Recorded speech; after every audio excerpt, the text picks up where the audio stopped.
If you're looking for an awesome product at a great price, be sure to check out the link in the description.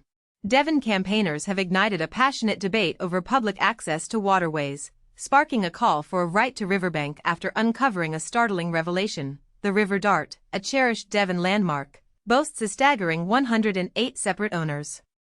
This fragmented ownership, meticulously researched through site visits, angling maps, companies' house records, and land registry data, reveals a complex tapestry of land control.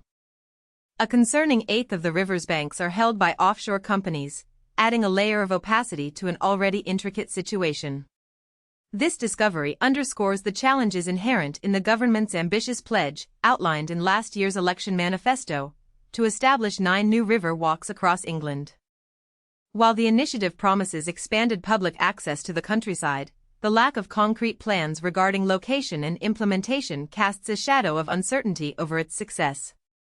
Securing permission from numerous landowners for public riverbank access presents a significant hurdle, as highlighted by the Dart's fragmented ownership. The research unveils a landscape dominated by aristocratic landowners. The Duchy of Cornwall holds the largest stake, controlling a substantial 28 miles (45 kilometers) of the Dart's 47-mile length, nearly 100 miles of riverbank in total. The Spitchwick estate follows with 12 miles, and the Duke of Somerset holds approximately 1.25 miles.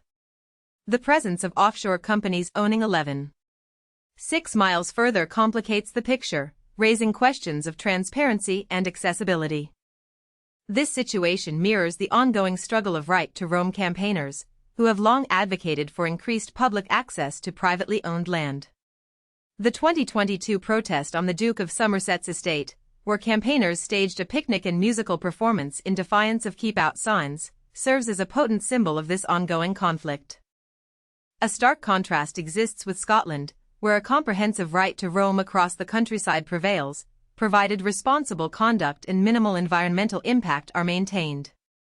The precarious state of river access in England is further underscored by research from British Canoeing, which revealed that fewer than 4% of English rivers are publicly accessible. This patchwork of ownership, where numerous individuals or entities control minuscule stretches of riverbank, renders the creation of navigable routes for swimming and boating virtually impossible without significant land reform.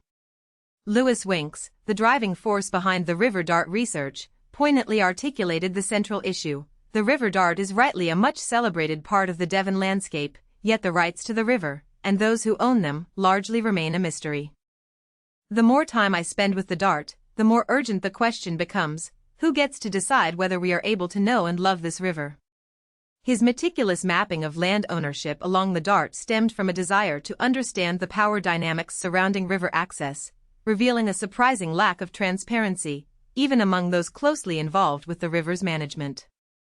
The Dart, rising on Dartmoor and flowing to the sea at Dartmouth, serves as a microcosm of a wider national issue. While significant in its local context, its relatively short length, compared to rivers like the Severn, 220 miles, and the Thames, 215 miles, hints at the potentially even more complex ownership structures along longer waterways.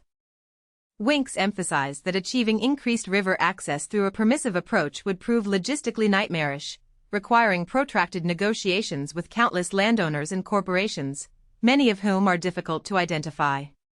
He advocates for a rights-based approach, mirroring Scotland's model, granting the public the right to responsibly walk, swim, paddle, and canoe along most rivers and lochs, subject to reasonable exceptions. A Department for Environment, Food and Rural Affairs spokesperson responded with a statement affirming the government's commitment to enhancing public access to nature and the ongoing development of 9 new national river walks, 1 in each English region.